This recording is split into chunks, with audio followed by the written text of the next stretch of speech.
నమస్కారం, welcome to reflection news.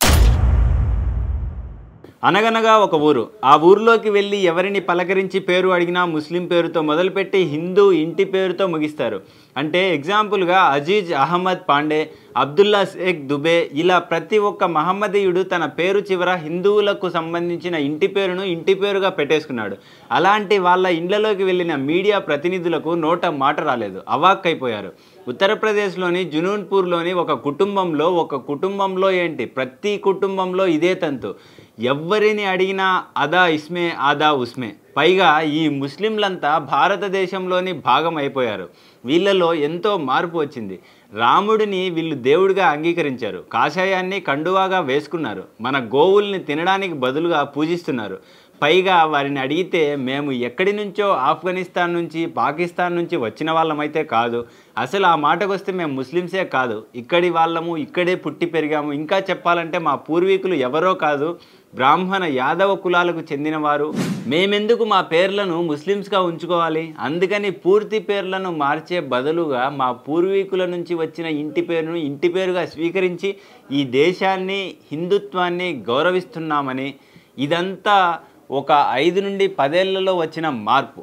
దీన్ని మనం ఏదో పెద్ద మార్పులాగా లోక కళ్యాణం కొరకు చూస్తే మాత్రం మనల్ని ఆదుకోవడానికి ఎవ్వరూ దిగిరాడు. ఎందుకంటే ఇప్పుడు జరుగుతున్న ఈ పెనుమార్పు అంతా రేపటి భారత భవిష్యత్తును సర్వనాశనం చేయడమే. కొన్ని వేల సంవత్సరాల నుంచి కాపాడుకుంటూ వస్తున్న హైందవ ధర్మాన్ని, హిందుత్వం అనే జాతిని కుంభస్థలం మీద కొట్టడానికి పెద్ద ఎత్తున సన్నాహాలు జరుగుతున్నాయి. అగ్రవర్ణ యువకులను ఉగ్రవాదం వైపు నడిపించేందుకు ఇస్లామిక్ సంస్థలు ఎలా లక్ష్యంగా పెట్టుకుంటున్నాయనడానికి ఎన్నో ఉదాహరణలు ఉన్నాయి. ఐఎస్ఐ అనగానే తీవ్రవాదులు అని మాత్రమే అనుకుంటాం. నిజానికి జనాలకు తెలిసింది కూడా ఇంతవరకే. ఇంతకు మించిన సమాచారం జనాల దగ్గర లేదు, మీడియా కూడా ఇచ్చే ప్రయత్నం చేయదు. ఈ ఐఎస్ఐలోనే కన్వర్షన్ వింగ్ అనేది ఒకటి ఉంది. వీళ్ళ టాస్క్ ఏంటంటే అప్పర్ క్యాస్ట్ హిందువులను మత మార్పిడి చేయాలి. ఇలా చూసుకుంటే ఉత్తరప్రదేశ్లో ఎక్కువ మొత్తంలో అగ్రకులాలు అంటే బ్రాహ్మణ, క్షత్రియ, యాదవ కులాలకి చెందిన వారు ఉన్నారు.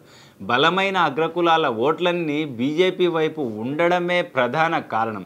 ఇది బ్రేక్ చేయడమే వీరి టార్గెట్. అలా మతం మార్చుకున్న వారి పేరు చివరన ఇంతకు ముందు వారి ఒరిజినల్ ఇంటి పేరుని ఉంచుకున్నారు. నిజంగా మతాన్ని మార్చుకున్నారు, ఆ మతాన్ని గౌరవిస్తున్నారు అని అనుకున్నప్పుడు పూర్తి పేర్లు మార్చాలి. కానీ ఇలా సగం ఉంచి సగం ఉంచకపోవడానికి కారణం ఏమై ఉంటుంది? ఎవరిని రెచ్చగొట్టడానికి, ఎక్కడ విధ్వంసం సృష్టించడానికి, ఎవరి మనసులను అల్లకల్లోలం చేయడానికి ఈ విధమైన చర్యలకు పాల్పడుతున్నారు? ఎంతోమంది మారారు, ఎంతోమంది మారిపోతున్నారు అని మార్గదర్శకంగా తీసుకోవడానికా? అంతే కదా. ఇప్పుడు చెప్పుకోకూడదు కానీ ఒక్కసారి మనం పరిశీలిస్తే హిందువుగా పుట్టిన ఏఆర్ రెహమాన్ ఒక ముస్లింగా మారడానికి కారణం ఏంటి? తన ఇంట్లో ఆర్థికంగా బాగోలేనప్పుడు, ఆరోగ్యపరంగా ఎంతో కష్టాన్ని ఎదుర్కొన్నప్పుడు ఒక ముస్లిం మత పెద్ద వచ్చి ఫలానా అల్లాను నమ్ముకుంటే మీకు మంచి జరుగుతుంది అని ఒక విధమైన ఆశ కలిగించినప్పుడు, అంటే మానసికంగా కృంగుబాటులో ఉన్నప్పుడు ఎవరైనా వచ్చి ఏదైనా ధైర్యాన్నిచ్చే మాట చెప్పినప్పుడు జరిగే పరిణామాలు ఇలాగే ఉంటాయి. ఒక చిన్న ఉదాహరణగా నేను మీకు చెప్తున్నాను. సంగీతాన్ని అభిమానించే ఎవ్వరి మనసుల్ని నొప్పించడం నా ఉద్దేశం కాదు. ఒక అప్పర్ క్యాస్ట్ వారిని ఇలా మార్చినప్పుడు నిజంగానే ఇందులో ఏదో విషయం ఉంది, ఏదో మెరాకిల్ నిజంగానే జరిగి ఉంటుంది అన్న నమ్మకం జనాల్లో కలుగుతుంది. అనేలా చేయడమే వారి ఉద్దేశం. అది చెప్పడమే నా ఉద్దేశం. మీకు గుర్తుండే ఉంటుంది, దీనిపై ఉత్తరప్రదేశ్లో యోగి గవర్నమెంట్ 2017లో మాస్ కమ్యూనికేషన్ చేస్తున్నారని యాంటీ కన్వర్షన్ బిల్లుపై ఒక చట్టం కూడా తీసుకొచ్చింది. ఎన్నో గొడవలు, చర్చల తర్వాత అమలులోకి వచ్చేసరికి 2021 అయింది. అప్పుడు సామూహిక మత మార్పిడి చేసే వాళ్ళపై చట్టపరమైన చర్యలు కఠినంగా తీసుకున్నారు. ఆ సందర్భంలోనే సామూహిక మత మార్పిడి వార్తలు ఒక్కసారిగా గుప్పుమన్నాయి. సామూహిక మత మార్పిడి కేసులో ఉమర్ గౌతమ్, కలీం సిద్దిఖీలో 14 మంది దోషులుగా తేలింది. రాజ్పుత్ కుటుంబంలో జన్మించిన ఫతేపూర్ నివాసి ఉమర్ గౌతమ్ 1990లలో తన హిందూ మతాన్ని త్యజించి ఇస్లాం మతంలోకి మారాడు. అతని అసలు పేరు శ్యామ్ ప్రతాప్ సింగ్. అతని భార్య రజియా తన పేరును రాజేశ్వరిగా మార్చుకుంది. ప్రస్తుతం ఉత్తరాఖండ్లో ఉన్న గోవింద్ బల్లభ్ పంత్ యూనివర్సిటీలో తన ముస్లిం స్నేహితుడు నాసిర్ ఖాన్ను కలిసిన తర్వాత ఉమర్ ఇస్లాంలోకి మారాలని నిర్ణయించుకుంటున్నట్లు తెలిసింది. ఉమర్ గౌతమ్ ఇస్లామిక్ దావా సెంటర్కు కూడా నేతృత్వం వహిస్తున్నారు. ఇలా ఆరోపించిన మత మార్పిడి రాకెట్లో కూడా ఆరోపణలు ఎదుర్కొంటున్నారు. మార్పిడి రాకెట్ 2 దశాబ్దాలుగా అంటే 20 ఏళ్ల నుండి అమలులో ఉన్న వెల్ ఆయిల్డ్ సిస్టమ్ అని ఏటీఎస్ యాంటీ టెర్రరిస్ట్ స్క్వాడ్ పేర్కొంది. వెల్ ఆయిల్డ్ సిస్టమ్ అంటే ఎటువంటి సమస్యలు లేదా అంతరాయాలు లేకుండా సజావుగా మరియు సమర్థవంతంగా పనిచేసే వ్యవస్థ అన్నమాట. నిందితులు వివిధ ట్రస్టులు మరియు సంస్థల ద్వారా అన్ని కార్యకలాపాలను పొందుపరిచారని మరియు నిర్వహించారని నివేదికలు సూచించాయి. ఇందులో వారు మతం మారబోయే వారిని ఆకర్షించడానికి ఆర్థికంగా ప్రోత్సాహకాలను కూడా అందించేవారని తెలిసింది. ఇది ఇక్కడితో ఆగిపోలేదు. బయటకు వచ్చిన ఈ ఒక్క కేసు మాత్రమే అసలు విషయం కాదు. ఇక్కడ మనం అర్థం చేసుకోవాల్సింది ఏంటంటే మన వాళ్ళలో ఉన్న ఏదో ఒక వీక్ పాయింట్ను ఆధారంగా చేసుకొని హిందువులను ముస్లింలుగా మార్చే ప్రయత్నాలు చేస్తున్నారు. ఇప్పుడు మనం చూసుకున్న ఈ కేసు ఒక లవ్ జిహాద్కు సంబంధించిన కేసు. కాకపోతే ఇక్కడ అబ్బాయి హిందువు, అమ్మాయి ముస్లిం. ఎక్కడైతే ఆర్థికంగానో లేక ఆరోగ్యపరంగానో సమస్యలు ఉన్నప్పుడు వాళ్ళ యొక్క మానసిక తీరును గ్రహించి ఏదో ఒక విధంగా ప్రలోభపెట్టి వారిని మత మార్పిడి చేసే పనులు జరుగుతున్నాయి. ఇప్పుడు అదే తరహాలో ఎప్పటి నుండో ఇక్కడ ఉంటున్న ముస్లింలు మేము హిందువులమే అంటూ మనలో కలిసిపోయే ప్రయత్నం చేస్తున్నారు. నిజానికి ఈ పద్ధతికి కూడా ఓ కారణం లేకపోలేదు. ఈ ముస్లింలో ఉండే హలే హదీసీ వర్గానికి చెందిన వారి ప్రకారం రాముడు కూడా ఒక పైగంబరే. పైగంబర్ అంటే దేవుడి సందేశాన్ని అందించే ఒక దూతగా చెప్పుకోవచ్చు. వీళ్ళకి ఇలాంటి పైగంబర్లు మెయిన్గా 5 ఉంటారు. ఇది ఎలా చెప్పుకోవాలి అంటే మనకు ఉన్న గురువుల్లాంటి వాళ్ళు అన్నమాట. వీళ్ళు కూడా కొన్ని రూల్స్ పాస్ చేశారు.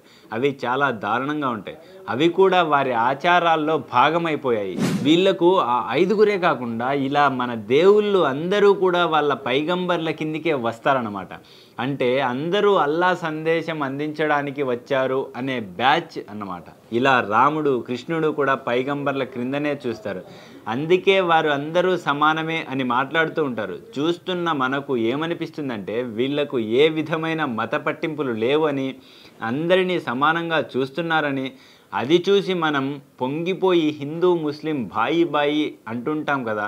కానీ నిజానికి అసలు విషయం అది కాదు. మన దేవుళ్ళను కూడా వారి దూతల్లాగే భావిస్తున్నారు అనేది అసలు రహస్యం. ఇది ఉత్తరప్రదేశ్లో ఎప్పటి నుండో మొదలైంది.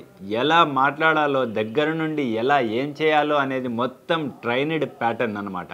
ఇదంతా కూడా పాకిస్తాన్ నుండి ట్రైనింగ్ తీసుకొని వస్తున్నారు అని తేలింది. ఇది నిదానంగా ఆంధ్రాలో కూడా మొదలైందన్న సమాచారం వినిపిస్తోంది. మామూలు జనాలకు ఇవేవి తెలిసే ప్రసక్తే లేదు, ఏదో ఒక పెద్ద సంఘటన జరిగితే తప్ప. ఇప్పుడు ముస్లింల ట్రెండ్ మార్చేశారు. అల్లర్లు, యుద్ధాలు, ఆత్మాహుతి దాడులు, మానవ బాంబులు. ఇప్పుడు ఇది కాదు వీళ్ళ స్టైల్. చాప కింద నీరులా మనలో ఒకరైపోయి, మనలో ఒకరిగా కలిసిపోయి, మనలోనే మనకు విభేదాలు సృష్టించి, ఎలా అంటే హిందువుల్లో కలిసిన ముస్లింల వైపు ఒక వర్గం, పూర్తి హిందువులుగా జీవించే వాళ్ళు ఒక వర్గం. అంటే హిందుత్వాన్ని 2 భాగాలుగా చీల్చాలి. హిందువులంతా ఏకమైనప్పుడు ఎదుర్కోవడం చాలా కష్టం. అదే హిందువులను చీల్చినప్పుడు యుద్ధం చాలా సులభం అవుతుంది. మానసికంగా కృంగిపోయినప్పుడు, బాధలో ఉన్నప్పుడు, అనారోగ్యంతో ఉన్నప్పుడు ఎలాగైతే దర్గాలకు, మసీదులకు వెళుతున్నారో, తాయెత్తులు, నిమ్మకాయలను అంగీకరిస్తున్నారో, దాన్ని అదునుగా చూసుకొని వాళ్ళను మాత్రమే మత మార్పిడి చేయడం కూడా ఇందులో భాగమే. జాగ్రత్తగా గుర్తుపెట్టుకోండి. మనం కలుపుకుంటున్నాం కాబట్టే వాళ్ళు కలిపేసుకోవాలని చూస్తున్నారు వాళ్ళ మతంలోకి.